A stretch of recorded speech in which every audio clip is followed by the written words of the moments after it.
Il mio cane non è permaloso, attento, la prendo in giro sulle sue origini friulane, attento. Oi, Uga! Ne va. Uga, Uga, Uga, Uga! Ah, vedi, lei è felice. Ah. Ma sì, dai, nel dubbio continuiamo a farlo qualche video. E perché? È la domanda. Cioè, perché continuo a farlo? La risposta è perché mi piace, però io da anni che andavo avanti a chiedermi ma perché? Cioè, perché mi piace? Perché continuo a fare sti video a gratis? Ma non è tanto gratis, perché è brutto, perché sembra che se no la motivazione dovrebbe essere i soldi. No, non è quello. È a gratis nel senso senza nessuna compensazione, a parte qualche commento piacevolissimo che ricevo da voi, e quello ovvio, ok, quello sì è piacevole e gratificante, ok, ma a volte però vedo che le risposte arrivano da sole, a volte anche in ritardo, arriva dopo qualche anno, e ho capito, diciamo, ho avuto questa sorta di illuminazione, di flash, che effettivamente a me piace fare i video, e soprattutto questi video introspettivi, in quanto in video riesco a parlare molto molto serenamente, perché non ho l'ansia di chi mi interrompe il discorso, che tra parentesi è la seconda cosa che odio di più in assoluto, ok? Il fatto che non mi interrompe il discorso. E pertanto riesco a sviscerare, a entrare meglio, analizzare, sezionare ogni parte di me e ogni parte del mondo che mi circonda. Quindi effettivamente questo è una grandissima ricompensa, è una cosa a me molto utile, una valvola di sfogo e uno strumento di crescita personale, o comunque anche da condividere agli altri. Voglio dire, se so io costruire il cacciavite può usarlo anche altri. In queste puntate che io chiamo pillole, volevo chiamarle perle ma era troppo provocatorio, sarà riferito agli haters, perle ai porci, giustamente. Su questi video riflessione che io chiamo pillole, se tu hai notato, arriviamo all'argomento sempre per sbaglio, cioè stiamo camminando e poi tac, senza alcun tipo di correlazione, senza alcun tipo di sillogismo su ciò che accade nei pensieri, inizio dei ragionamenti, ok? O tiro fuori delle problematiche.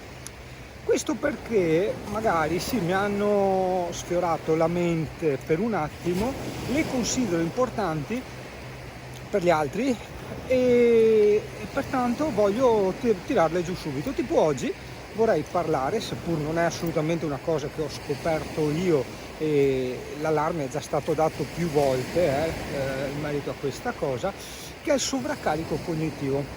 Allora, il sovraccarico cognitivo è una sorta di tilt che avviene nella nostra testa e nel nostro pensiero in generale, causato dalle troppe informazioni. Noi riceviamo troppe informazioni, non riusciamo più a capire un cazzo e soprattutto a discernere il bene dal male, la verità dalla falsità, l'utile dall'inutile e via discorrendo. Ok? Questo per dirti, stringendo, anche perché voleva essere solo un accenno, stai molto attento ai social network, che sono la sintesi dei media degli anni 90, dei nuovi media degli anni 90, i quali lanciavano una raffica di informazioni alla cazzo, assolutamente non verificate, come raccontava il nostro buon Tiziano Terzani, che era un giornalista, un vero giornalista, e utilizzando contemporaneamente dei titoli sensazionalistici, quindi si fa leva sull'emozione del lettore, e queste cose te le posso veramente confermare a cuore aperto, perché come alcuni sanno io sono un pubblicitario, ho studiato pubblicitario, ho fatto il commerciale per una ventina d'anni, quindi so come funziona la psiche umana e so come intortarla, ok? Per quello ogni tanto mi incazzo quei titoli clickbait, certi canali YouTube, cioè mi incazzo, è irrispettoso nei confronti della gente, per quello ogni tanto cogliono il termine van life e lo uso anche io a cazzo. Dai, a parte ciò, qual è il pericolo? Il pericolo è che se tu ti abitui a ricevere questo miliardo di informazioni, non so neanche perché parlo veloce, forse perché, vedi, adesso pauso un attimo, mi senti parlare spesso veloce a mitra nei miei video perché percepisco questo problema che è che male al mano. Percepisco questo problema che è il deficit dell'attenzione, ossia l'incapacità di stare dietro a un ragionamento che dura più di tot secondi e contemporaneamente io anche aggiungerei, ok, la velocità in cui una persona ti parla. Cioè se uno parla troppo normale o lento, il tuo cervello si appesantisce, vuole cambiare perché è stato così indottrinato da questi pericolosissimi strumenti che ti ho detto sono i social network, dove ricevi miliardi di informazioni, le quali devono scaturire subito un'emozione, un interesse in te, senza però perdere il tempo di andare a approfondire. E questo è pericolosissimo sia per la tua crescita, in quanto non sei più un essere pensante, ma sei solo uno storage, una macchinetta immagazzinatrice di dati che ripete a macchinetta delle nozioni per nulla capite e verificate, ok? A me metteva un po' tristezza quando vedevo gente che conoscevo nei social che condivideva certe notizie che erano palesemente dei fake, dei falsi, fatti proprio per nascere queste emozioni positive o negative e concentrarsi su quella notizia falsa, infondata, non approfondita e tutto quello che vuoi. Ma sai, nel mondo dei social, YouTube, Facebook, Instagram, eccetera, eccetera, c'è lo stesso meccanismo che nacque nei media degli anni 90 che ti ho introdotto prima. Cosa succede? L'importante è... che male al braccio! Cosa succede? L'importante è fare visualizzazioni. Una volta si chiamava lo share, c'era proprio questo periodo di boom in cui non si parlava altro che di share. Allora vedi che c'era le veline che parlavano sempre di sesso. Io da piccolo, veramente ero piccolo, minorenne, queste cose le notavo, ok? Ti metterei a notare anche te tutto ciò che ti circonda, a osservare senza giudicare, lì capirai tantissime cose. Ogni tanto quando mi vedi fare il sorriso falso nelle clip o nelle foto, no? Perché è un ricordo forte che ho da piccolo, dove vedevo tutte queste veline, queste presentatrici col sorriso a 1000 denti, immotivato, cioè in scene in cui non c'era assolutamente niente da sorridere, però quella era l'etichetta, quella è la chiave che serviva per raggiungere il compiacimento degli spettatori e lo share, e allora si utilizzava. E io dentro in me già da bambino dicevo, ma che cazzo ride? Cioè provavo sto senso di nervosismo perché mi sentivo offeso, ok? Per quello provavo nervosismo, perché se tu fai una cosa falsa rivolgendoti a me, è sottinteso che mi reputi un coglione. Cioè è sottinteso che tu pensi che io ci casca in questa cazzata. E io non ci casco e mi sento offeso. Come mi sento offeso dai titoli clickbait, da certe notizie del cazzo e da certi sorrisi falsi e sensazionalismo e via discorrendo. Ritornando al discorso di prima, ragazzo, se continuiamo a mantenere questa velocità inarrestabile, sempre più crescente, sarà sempre peggio. Non avremo la possibilità fisica, materiale, perché il tempo insomma se è una roba fisica creata dall'uomo nell'immaginazione dell'uomo, ma se comunque è una roba fisica per quanto non toccabile, ok? Cosa diventeremo? Adesso ci si mette anche l'intelligenza artificiale. Perché è pericolosa secondo me l'intelligenza artificiale? Perché dipende in che contesti viene utilizzata, per carità, io la uso per scrivere codice informatico, ma perché viene a mancare anche il dovere da parte dell'essere umano di discernere il giusto dal sbagliato, hai capito? Cioè ti dà già l'intelligenza artificiale tutto quanto, cioè tu non devi neanche approfondire. Ad esempio io da informatico, giustamente, quando cerco una cosa, che sia cose di animali, personali, eccetera, minimo vado a cercare su 5 fonti in modo da tastarne, sì, per carità, l'attendibilità, ok, in base a quello che scrivono, a chi sono, eccetera, eccetera, ma anche insomma a vedere se 4 persone dicono bianco e una persona dice nero. Per carità, non è proprio matematico, ma molto probabilmente sarà vero che l'è bianco, Tra i miei impegni, se è vero che continuerò a fare video, ci sarà quello di rallentare, perché sempre ritorniamo sul discorso che ho fatto prima, vedi che poi mi sormonto, mi impapero e mi mette un po' a disagio poi questa cosa, no?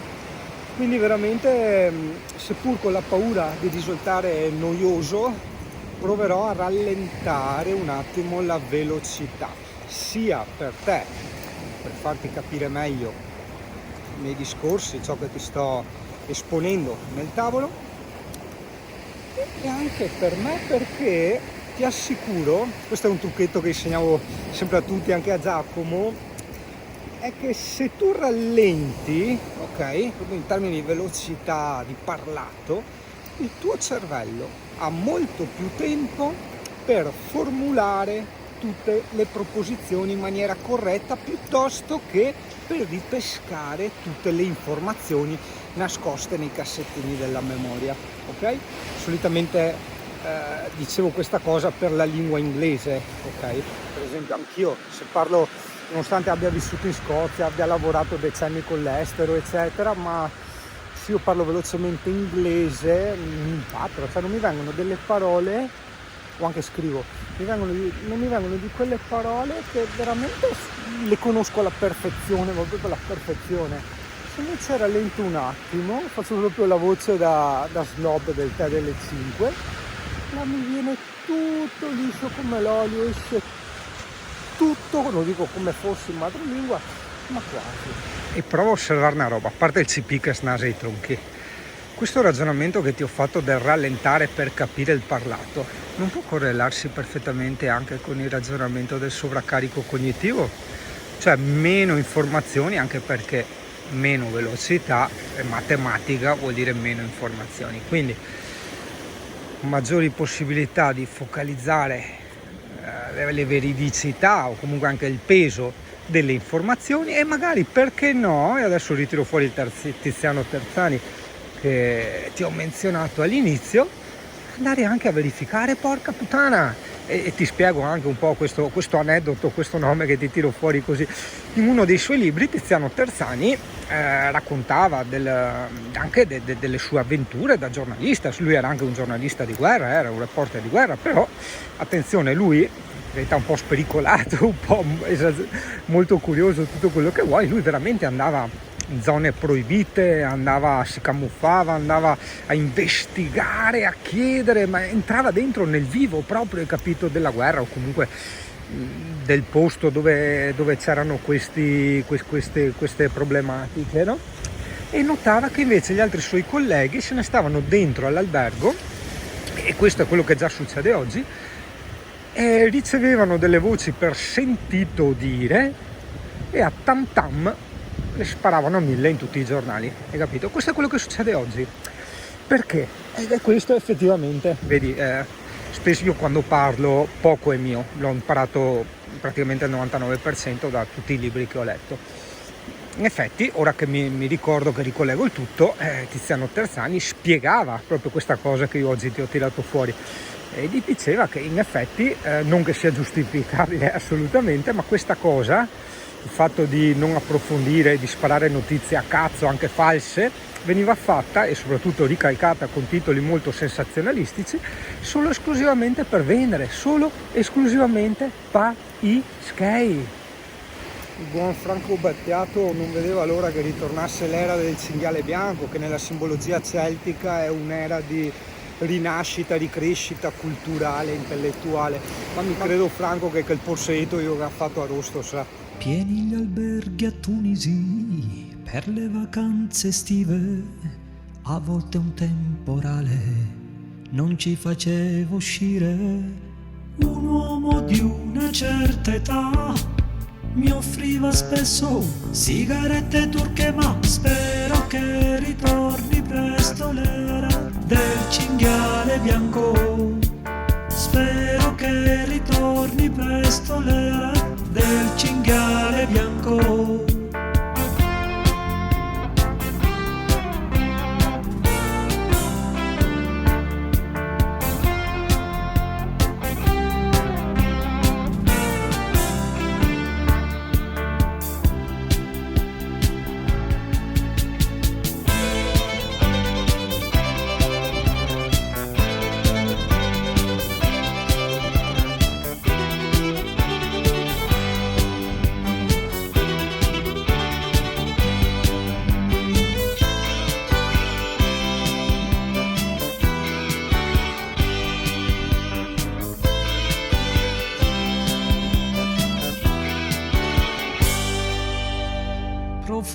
indescrivibili nell'aria della sera, studenti di Damasco, vestiti tutti uguali, l'ombra della mia identità, mentre sedevo al cinema oppure in un bar, ma spero che ritorni presto l'era del cinghiale bianco, spero che ritorni presto l'era del cinghiale bianco.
Ragazzo mio, tra le cose che mi spingono a continuare a mettere da parte il veleno e far video, no? Per chi non sa, mi sto riferendo a un commento di un hater che mi ha fatto veramente andare via la voglia di fare i video. Ci sono queste cose che oggi abbiamo tirato fuori, che io reputo molto importanti, cioè essenziali per la mia vita, che quindi insomma grazie a questi video ho il modo di parlarne completamente a mente aperta e soprattutto insomma anche serenamente, che come abbiamo visto è il problema che ho quando parlo, ma anche di condividerle, perché dici cazzo, come fai a non condividere certe cose? Perché se ci pensi chi siamo, dove siamo, cosa veniamo e bla bla bla bla bla bla bla bla bla, per carità è bello il Dio, la Madonna, Buddha, Krishna, Zarathustra, Mitra, Maometto, Allah e tutto quello che te vuoi, però c'è una remotissima ipotesi che noi fossimo semplicemente un risultato di della vita, della natura, ok? E semplicemente noi come individuo, che ci crediamo un po' il Dio onnipotente, ci crediamo in qualcosa di eterno, siamo semplicemente una rappresentazione di un'altra rappresentazione, che è la specie della vita nella Terra, ok? E potrebbe anche essere, sempre ovviamente a remotissima ipotesi, per carità di Dio, non si è mai, che il nostro cervello un giorno smette, cessa la sua attività e la percezione dell'ego, ossia il fatto che noi capiamo che esistiamo, cioè che diciamo io sono io, che l'Ale è il pescatore che passa ogni mattina, che l'Ale è il coccal che svoia, eccetera, eccetera, cessi, svanisca, ok? Si stua è il cervello e si spegne l'attività del cervello che crea questi ragionamenti. E cosa resta? Questo è il punto. Resta la specie, resta l'essere umano. Un po' come dire restano i figli, restano i parenti, sì, per carità, restano anche gli amici, ma in fondo cosa significa parente, amico, eccetera? Non è comunque sempre un altro essere umano, quindi che senso ha fare, creare, danneggiare le cose solo per te che non sei niente nessuno, che poi muori e non ti porterai via niente, non ti ricorderai, non ci sarà memoria, non ci sarà niente, ci tendono a cascare in acqua. Hai capito?